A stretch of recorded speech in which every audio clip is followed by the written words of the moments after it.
Welcome to Inside Marketing with MarketSurge, your front row seat to the boldest ideas and smartest strategies in the marketing game.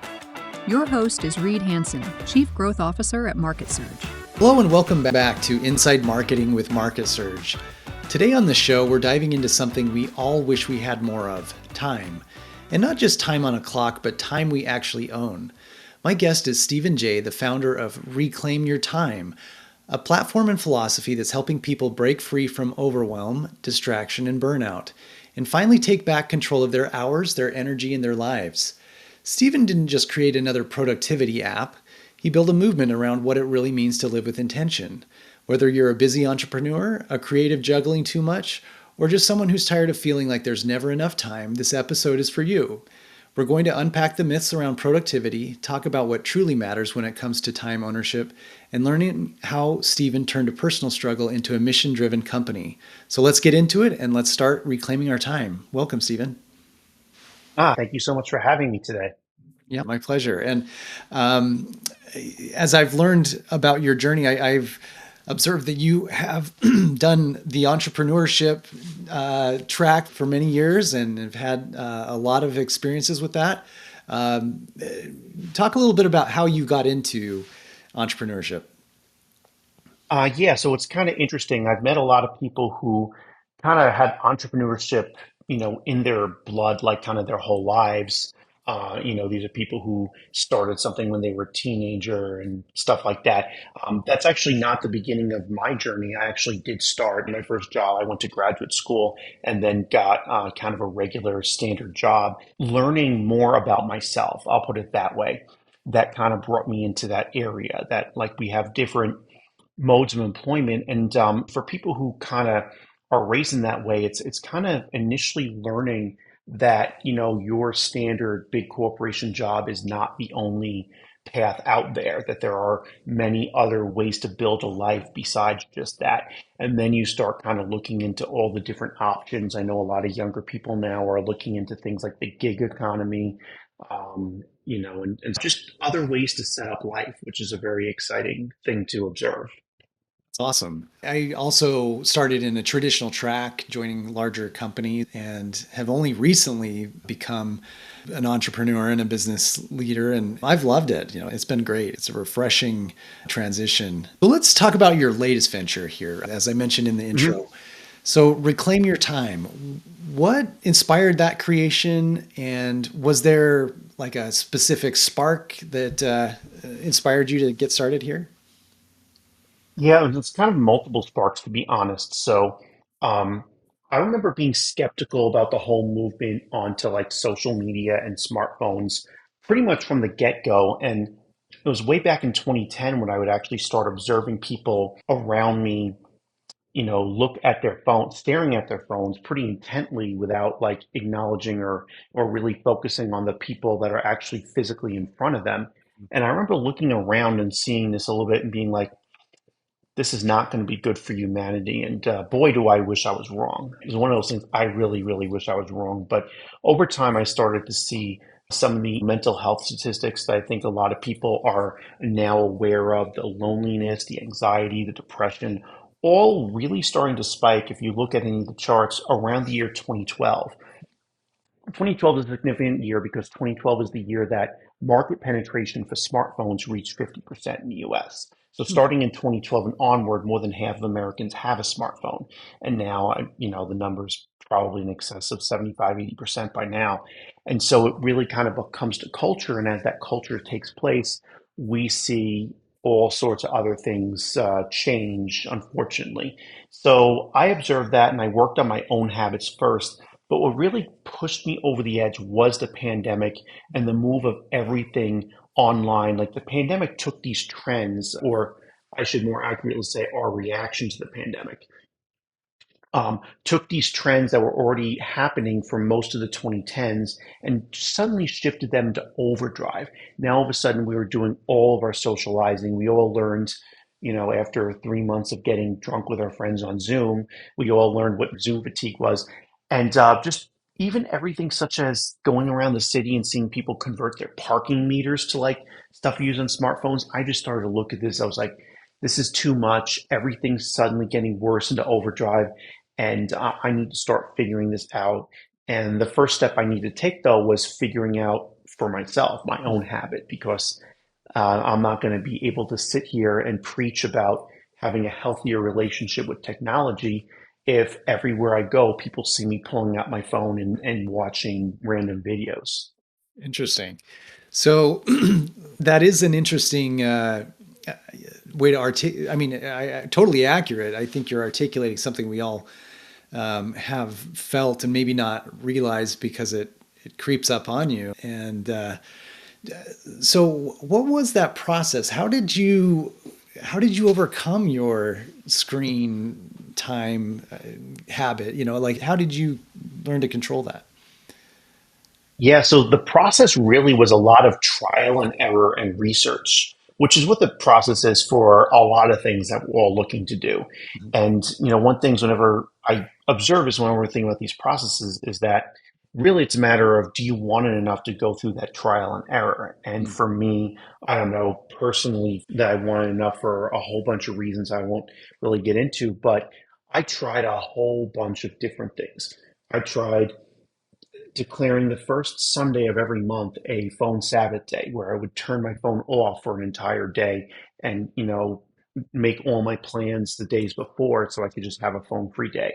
I tried looking at my screen time on my phone, and for every 20 minutes over an hour I spent, I would force myself to either do a 1 minute plank or 5 burpees, depending on the day of the week. I tried some really, really interesting things. And then what I really did was creatively, really intently observe, which is something that's hard to do when you're constantly distracted by your technology. So I think it took you know, a little bit of improvement on that front to have the capacity to observe what I was seeing. And what I noticed is that I would take a day where I would go on a really long bike ride. Sometimes I like to do 50, 60, 70 mile bike rides in a day just to really like clear my head.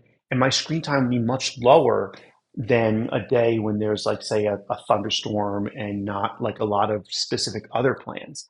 And I did some reading on the same, ideas. I even took some coursework on social psychology and behaviorism, and yeah, I came to that realization that it's just like when you tell a teenager, hey, you shouldn't drink, you shouldn't smoke weed.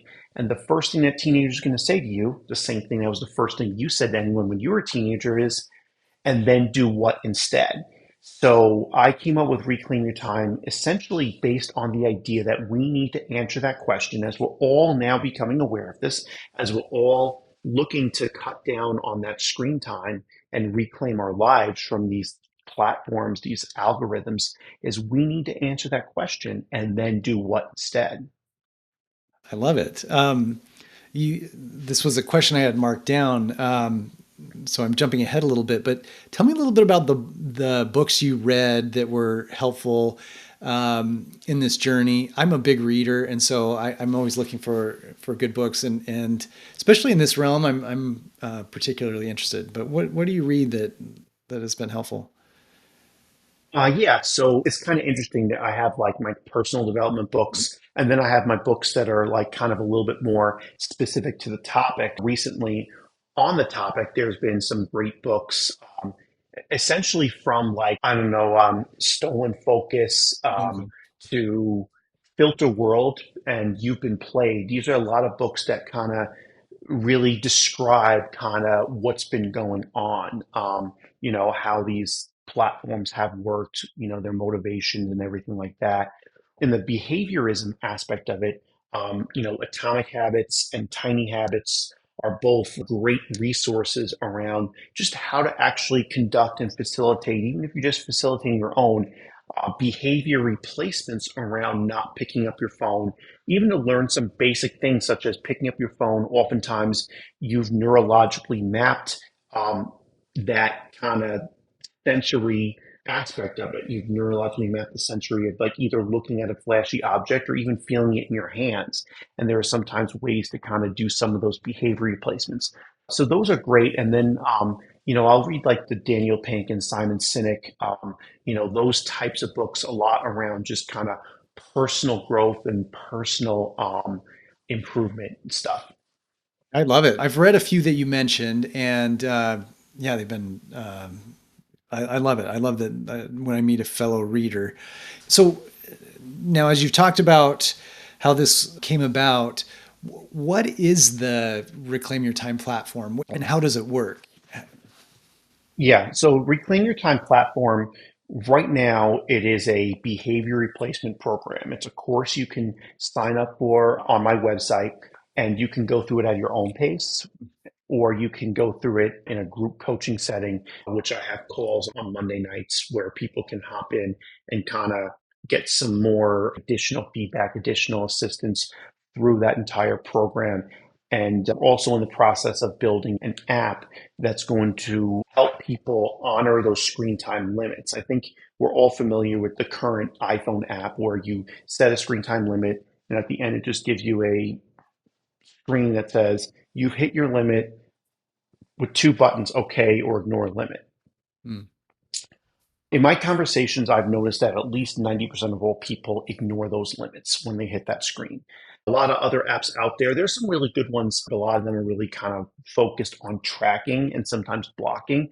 The app that will be available hopefully by the end of the summer is one that's going to help you continue to answer that question of what to do instead. So you hit your screen time limit and will prompt you to do other activities as opposed to ignore limit, which case you're still on your phone. Hmm. So it sounds like, and I love this approach of it seems like a positive way of habit forming, like new habit forming, rather than just create a void or like kind of a fast. You create like an alternative path. For you personally, what have you found most effective in replacing screen time with? Yeah, so there's a few that I kind of cite the most commonly. One is reading. We kind of mentioned that before. I don't sleep with my phone, and I tell everybody, don't sleep with your phone. Sleep with your loved ones, not your phone. So I put my phone in a different room, in which case I'll have books, or even sometimes some other type of activities if my brain's a little bit tired, such as word search and Sudoku, things that are, more, I don't know, just there, but still offline and still not bombarding you with content. Sometimes content that'll make you depressed. Mm. A couple other, really advanced techniques that I have if you want to get to the next levels. That if I ever do find myself um, out and about and I don't have my backpack, I have a backpack that I bring with me most places, and I almost always have a book with me. So that if I arrive for a meetup before someone else does, I'll pull out the book and start reading. But if I ever find myself without the backpack, the clearest tactic I do is like take a deep breath and actually just look at the world around you. And I've done some really silly things where I will word jumble words I see on signs somewhere. So if I see like two words, I'll try to jumble them up into two different words to, I don't know, just to keep engaging my brain without pulling out my phone. Mhm. So that, as well as this green tea technique I use personally to solve my mid-afternoon energy crash. A lot Okay. of people have that 2, 3 p.m. after lunch, the energy crashes. And that's one of the times when I found I would waste the most time watching YouTube videos on my phone. Mm. And there's a technique people use called the green tea technique, where you actually make a cup of green tea and then you let yourself take a nap. But, the green tea will wake you up in 30 minutes. I haven't figured out if it's because of the caffeine or because it makes you have to go to the bathroom. But either way, it wakes you up in 30 minutes and then you wake up more refreshed and more productive after that nap. Interesting. I've actually heard this from another source, but randomly Yeah. it was on this college football podcast, and these guys they watch like every college football game, and they'd get tired in the afternoon, just like you described, and so they'd drink a cup of coffee and then take a nap. And he said like I'd wake up and Yeah. I feel like I'm catapulted into the. He was Yeah. just doing it to get more screen time. Yeah. But Same similar concept. That's great. Okay, so would you say that the mission of Reclaim Your Time is more focused on seizing the benefits of limited screen time, or more of an emphasis on productivity? yeah, productivity is a great, byproduct of it, but I don't want to. limit it to just productivity. It's wonderful, and anyone out there concerned about productivity, it's great for it. Mhm. But I really want to leave it up to the user, the customer, for whatever you want with that time, because people have different definitions of what it means to be productive. When I talk to people about their motivations for wanting to reclaim that time, I'll get a lot of things such as I want to spend more time or more quality time with my children. Mm. Some people's definition of productivity might not include that, which, I don't want that limitation there. So as long as it's like, okay, something that's going to be good for you, there's going to be some obvious differences. Like I want to start getting in fist fights in the back alley in Rhino is not going to be what Right. people want. So, the elephant in the room is, the irony. We're talking through screens here, doing a podcast, which is for my business, personal brand, is a productive Yeah. uh, use of time. How do I balance the benefits I get from these platforms? And like you said, I'm sure you're on screens as you're developing the app that's coming out later this summer. How do you make that judgment of what's the right amount of time to spend on screens versus when you drift, maybe? Yeah, so I like to give people this distinction between intentional and unintentional screen time because the right amount is not going to be one number. And for example, if you're a coder, a developer, that's your job, that's your livelihood. So you're naturally going to likely spend 8 hours a day in front of screens. And a lot of that's really productive stuff. So when I talk about intentional versus unintentional, what I really mean is screen time's intentional if you know why you're doing it, you are in control of what content you're consuming, Okay. and you have a clear endpoint. For example, you want to watch a 2 hour movie with your family. That's not necessarily unintentional. That could be intentional because I know what movie I picked this movie out. I'm doing it to have a relaxing but still quality time with my family. And my screen time is done when that 2 hour movie ends, when those end credit goes. It's this kind of open ended, I let Netflix play again and again, or I just scroll with no clear end time. And all of a sudden, the algorithm is dictating what content I'm consuming as opposed to me.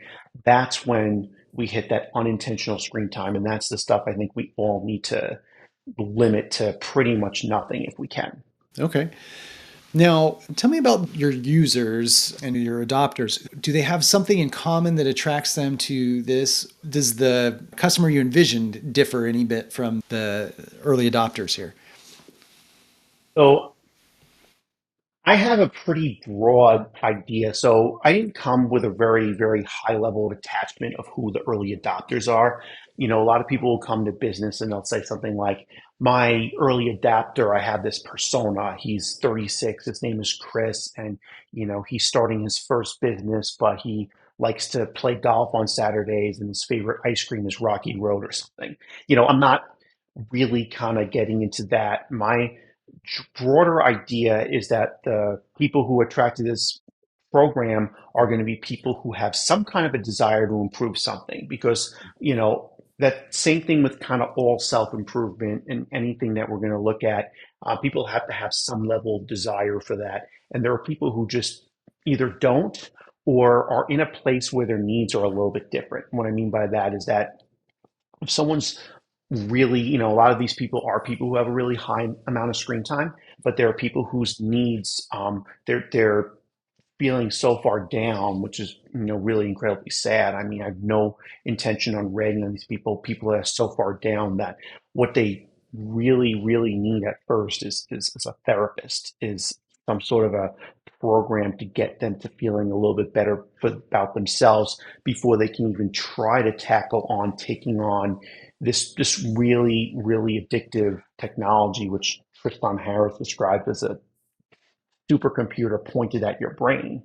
Um, but there's also people who don't like, on the other end of the spectrum, there are people who kind of have it all already. I'm already successful. I already got my life on lock. I'm already doing the kind of thing I really want to do. And therefore, they don't really need kind of anyone to come in and help them with habits as much. So it's really those people that are in the middle of those two ends of the spectrum that have some sort of desire as well as some amount of like open mindedness to to try to do something different that are the users of this program. It's awesome.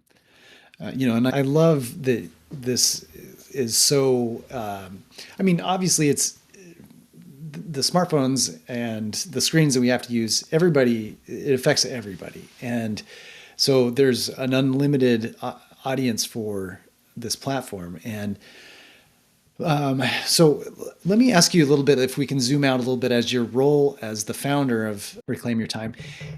How would you define success for your company? Is this something that obviously is very important and dear to you? Are you able to quantify it any way, or what would you like success to look like?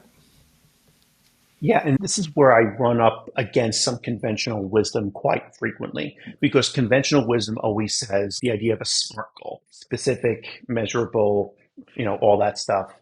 Well, that is all well and good, but if I think about my motivation for the business, my motivation is a lot around kind of cultural change and a cultural movement. Hmm. And so for example, if we were to look at screen time in general, like right now, it's hard to quantify what the average screen time is because there's a lot of cases where people are in front of multiple screens at once. So you can't just take TV, video games, laptops, computers, and smartphones and just take all those numbers and add them together because how many times have you seen someone that had the TV on and they also have their phones out? But there are some estimates that point to that number being above 11 hours per day in this country right now. So, success obviously would look like seeing that number actually start to come down at some point in the future.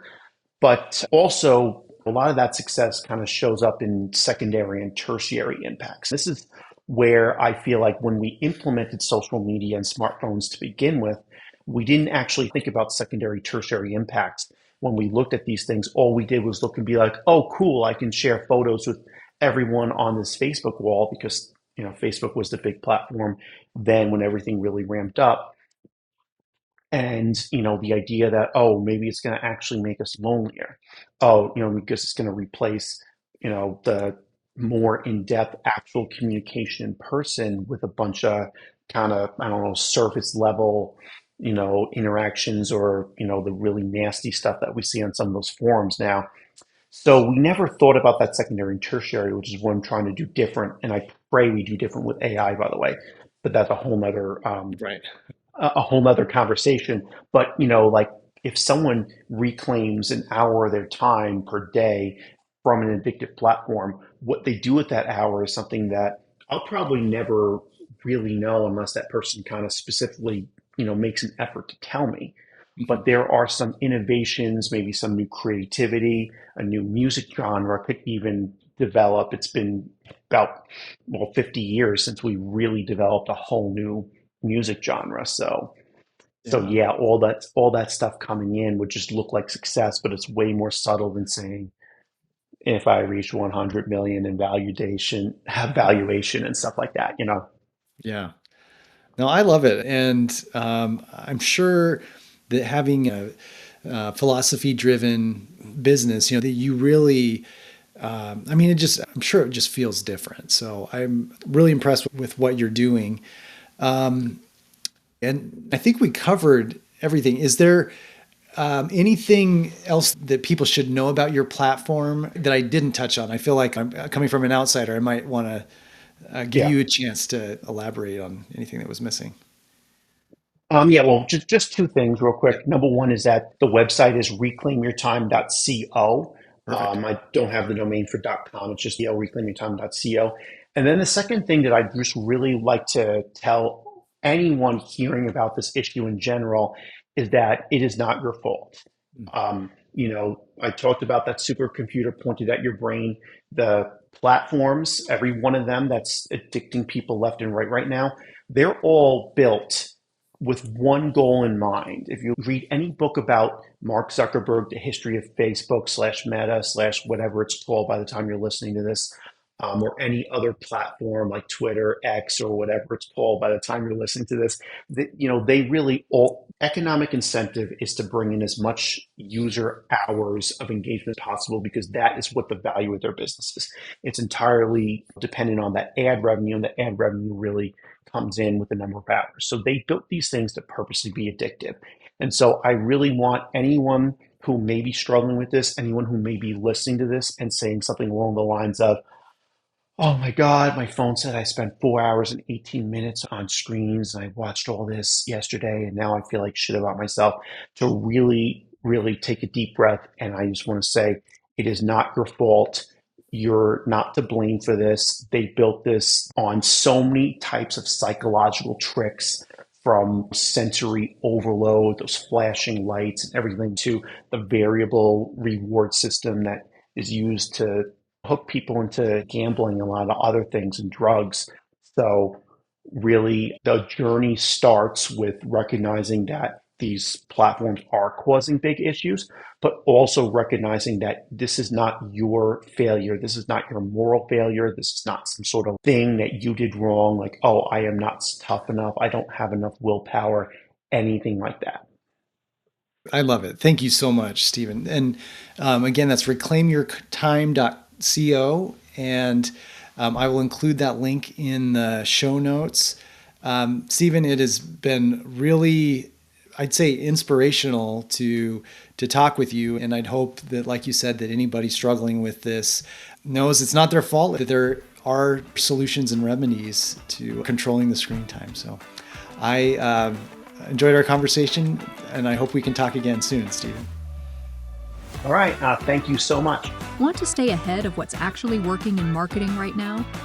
Head over to MarketSurge.io and see how we're helping businesses grow smarter, faster, and louder.